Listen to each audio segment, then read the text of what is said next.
Hi Sharks, welcome back. I hope everybody had a nice Easter. Today I wanted to share a paintbrush with you as well as do a quick painting.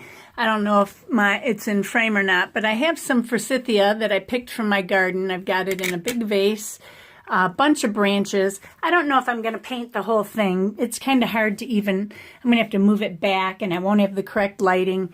I might just do a couple branches. Here it is in a vase, and I picked it last week, so if I don't paint it soon, I'm not going to be able to paint it at all. So anyway, I thought I would paint in my Pentalic Aqua journal today. This one is the 8.5 by 11, I believe, is what it is. I'm not real sure. I always forget. I need to write it in there so that I can say that's 11. Yes, 8.5 by 11. So I thought I would paint in here, and I got to get to an open page here. There we go. Of course, that was wet when I closed it. And today I am going to use my brush, the Silver Black Velvet Round size 8. Now, I know I told you guys that I was tired of, well, I didn't feel good about myself buying fur brushes, animal hair brushes.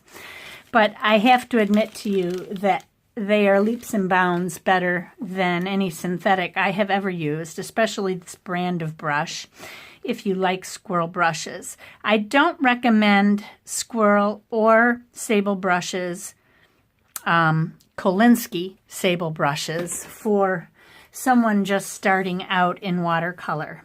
And the reason for that is that I had a problem with my video cutting off, so I am going to re-record that last portion of that clip, which was that I do not feel that a beginner is better off buying an animal hair brush to start out with, because it's harder to control them. They contain a lot more fluid, they hold a lot more pigment in the belly of the brush, and they don't spring back at the level of a synthetic brush.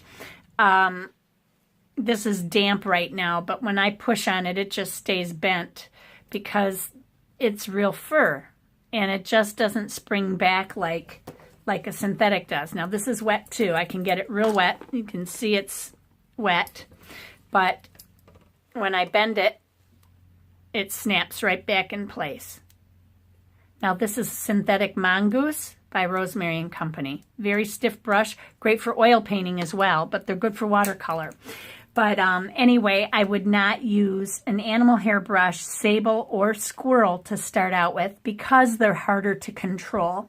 Once you get your techniques down, then then if you really, really want an animal hair brush, then I would go with Silver Black Velvet squirrel brushes. There's squirrel and Rizlan mix. Rizlan is a form of nylon, and you can see little bits of it. There's a white strand there that's just interspersed here and there. This is a squirrel brush without anything added. And they do have spring. That's why I like squirrel better than sable, because they have more spring than a sable does. Cullen sables are very soft. Then you've got red sable, white sable, or sometimes you'll hear them called pure sable. Those are pure, red, white. They're all a step down from Cullen. Cullen would be your top of the line sable, and then the others are a lower quality sable brush. And sables are not made of sable. They're actually weasel hair. Many people don't know that, but that's the case. And then with the squirrels, these are a specially bred squirrel. I forget the name of the squirrel. Shoot. I forgot the name of the type of squirrel. But if you're a beginner, I'd say stick with a synthetic to start out. Some people may disagree with me. For me personally, it was easier for me to start with a synthetic brush and then move into the fur brushes down the road, because when I tried to switch over to these silver black velvets, I struggled at first. My quality of work went down before it came back up again. But this brush is awesome. This number 8 is awesome. I love it. It's great for detail work, and it's great for holding a lot of pigment. And I was going to show you here. I did it once and I'm retaking the video, but this brush has such a terrific point to it. It's just beautiful that I can do such small, fine lines with this brush. Look at that. I'll zoom in for you here. They're just amazing. Amazing brushes. And then I can do a nice swatch of it too. I mean, they hold so much paint. I barely dip this in, and it just goes on and on and on and on. So anyway, great brushes. I love this brush, and let's get on with the painting. I think I got a little more in this clip before we start painting, but we will move on. To go. I even pulled out a little bit of my Sap Green from my Daniel Smith paints because I'm so sick of waiting on finishing this other Sap Green. I should show you the difference in the color. It's just amazing. I'll use this little swatch here. This is the Sap Green from Winsor & Newton Cotman. This is what I got from Sketchbook. Let me get a different brush here because my pan is getting empty, but it's not quite there yet. Okay. I might just scoop it out of there and throw it away. So set. Okay, so here's the paint from the Cotman series. That's about the strength I get with it. Now, use the same brush, and I'm just going to pick up a little dab on the end of my brush, which is already dried. This paint is already dried on the palette. And look at the difference. That is the difference from a student paint to a professional paint. Well, there's also a change in brands. Winsor Newton's Winsor Newton's Sap Green is definitely a different, lighter green, but this one's lighter, mostly because it has so many fillers in it. I don't even know if I'm on camera here. Yeah, I am.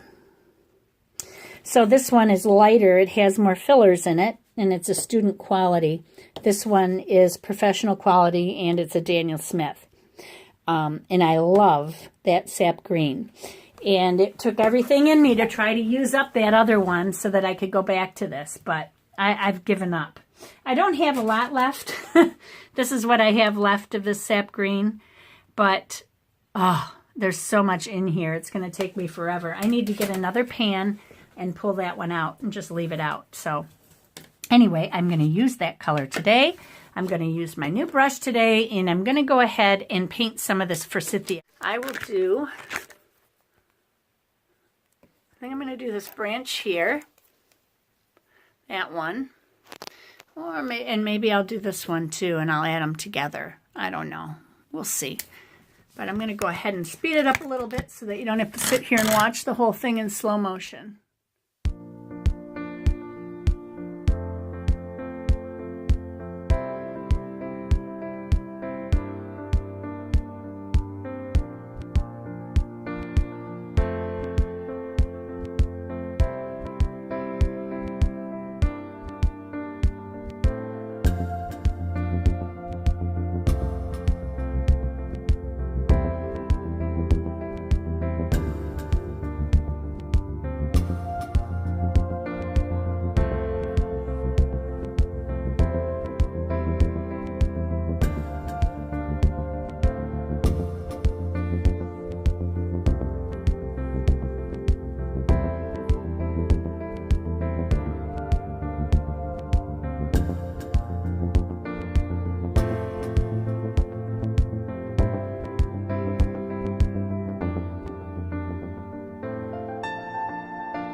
Okay, so I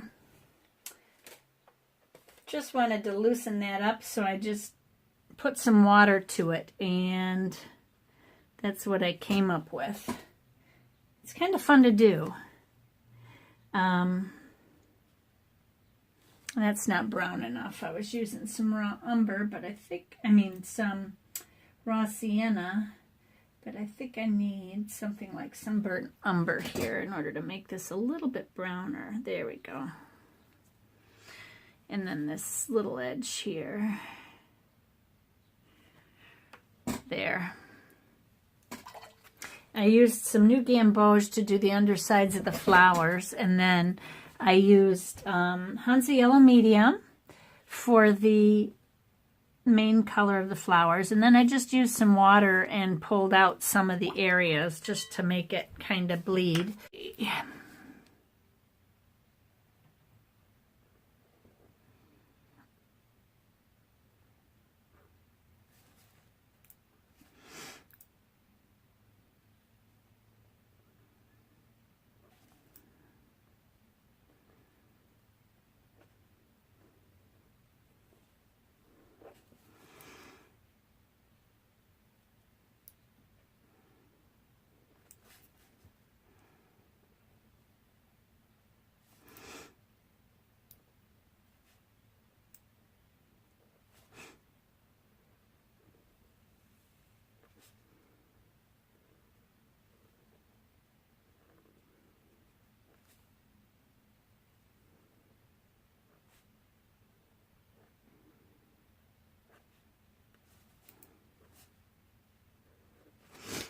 Okay, there we go. That's my Forsythia. Hope you guys enjoyed it. Have a great day, everybody. Remember, be courageous, paint with wild abandon, and most of all, be kind to each other. God bless you. Bye-bye.